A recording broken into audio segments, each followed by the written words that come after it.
Donc, comme je vous l'ai dit sur la vidéo précédente où je vous annonçais malheureusement l'incident très grave qui s'est passé lors de Bordeaux, euh, Rodez, pardon, je vais y arriver. On va faire le point parce que ça y est, la Ligue 2 est officiellement clôturée, est officiellement terminée. Il ne reprendra que au mois de août, je crois. Et avant que la Ligue 1 se termine ce soir, on va faire le point sur les résultats de cette J38, sur les montées, les maintenues, les descentes. Premier match, il y avait Amiens qui recevait Laval. Amiens était déjà maintenu en Ligue 2 depuis quelques semaines, depuis quelques matchs. Donc il n'avait plus rien à jouer, juste finir sur une bonne note la saison. Et Laval, par contre, pouvait encore se sauver et rester en Ligue 2 la saison prochaine en cas de victoire à Amiens. Et c'est chose faite, parce que malgré la défaite d'Amiens, Amiens évoluera toujours en Ligue 2. Et Laval, eux, évolueront aussi toujours en Ligue 2 la saison prochaine grâce à leur victoire à Amiens.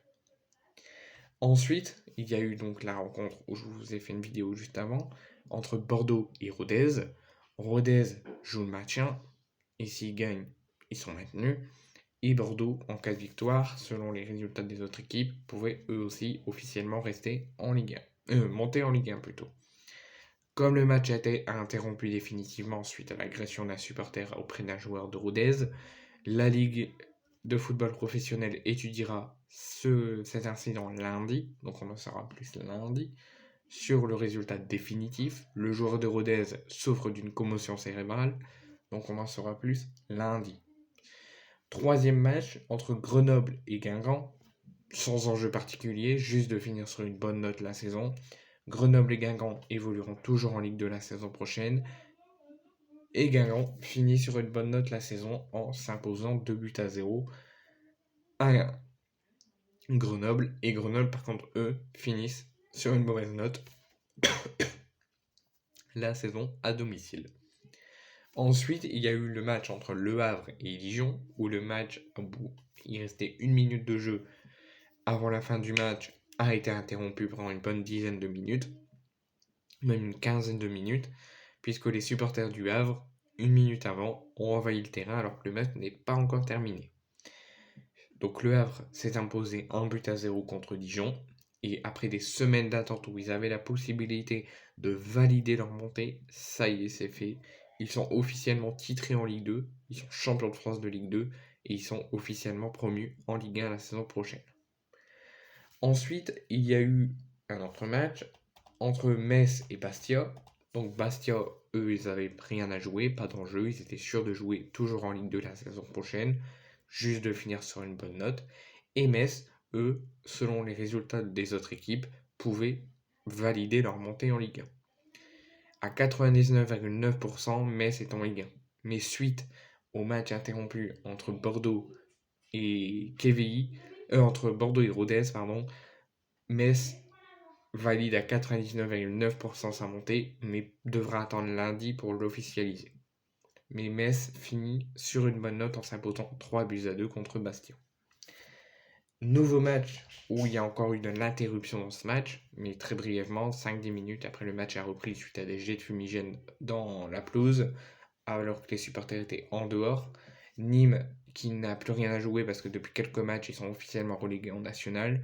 Sochaux, pareil, ils étaient surmatenus en Ligue 2 et ne montreront pas en Ligue 1. Nîmes finit sa saison où ils étaient déjà sûrs d'évoluer en national et c'est seulement là où ils gagnent. Ils s'imposent 3 buts à 1. Ensuite, Niort, Quevilly, 3 buts partout. Niort était sûr de jouer en national l'an prochain. Quevilly, ils étaient sûrs de jouer en Ligue 2 l'an prochain, donc il n'y avait pas d'enjeu. Et ça s'est fini sur un 3 buts partout. Ensuite, sur les 2 derniers matchs, Saint-Etienne, on ne pensait pas qu'ils allaient rester en Ligue 2 la saison prochaine, après leur début de saison chaotique. Ils finissent la saison par s'imposer devant leur public à domicile 2-0 contre Valenciennes. Et ensuite, le Paris FC s'impose aussi à domicile 1-0 contre Annecy. Donc nous avons comme relégués, je vais vous dire ça tout de suite, d'abord les promus en Ligue 1. Donc on a bien sûr Le Havre qui est fini premier de Ligue 2 et champion de France de Ligue 2, qui évoluera donc en Ligue 1 la saison prochaine. Metz est deuxième avec 72 points.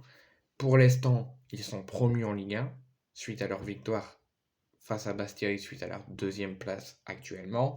Mais ça pourrait changer selon la décision de la Ligue sur les incidents entre Bordeaux et Rodez. Bordeaux est troisième. Pour l'instant, Bordeaux restera en Ligue 2 la saison prochaine, sauf si le match est rejoué et qu'il s'impose. Là, ils pourront peut-être penser à la Ligue 1. Mais pour l'instant, il n'y a que Le Havre qui est promu en Ligue 1. Metz aussi à 99,9%, mais il faut attendre la décision pour Bordeaux-Rodez. Bordeaux peut encore espérer évoluer en Ligue 1 la saison prochaine, mais ça sera selon la décision de la Ligue. Ensuite, toutes les équipes après la troisième place sont maintenues. Vous pourrez retrouver le classement sur Internet. Et les 4 descentes pour que la saison prochaine, la Ligue 1 et la Ligue 2 soient 18 clubs. Rodez, en attendant la décision de la Ligue. Dijon, Nîmes et Niort sont pas officiellement en national. Niort et Nîmes, c'était déjà officiel depuis quelques semaines. Dijon, suite à la défaite contre le Havre, c'est officiel. Et Rodez, ça sera selon la décision de la Ligue. Où là, c'est pas encore sûr si ils seront en national la saison prochaine. Si jamais la décision de la Ligue, c'est défaite de Bordeaux sur tapis vert et donc victoire de Rodez, ça serait Annecy qui serait relégué en national et qui feront leur retour en national. Et Rodez serait maintenu.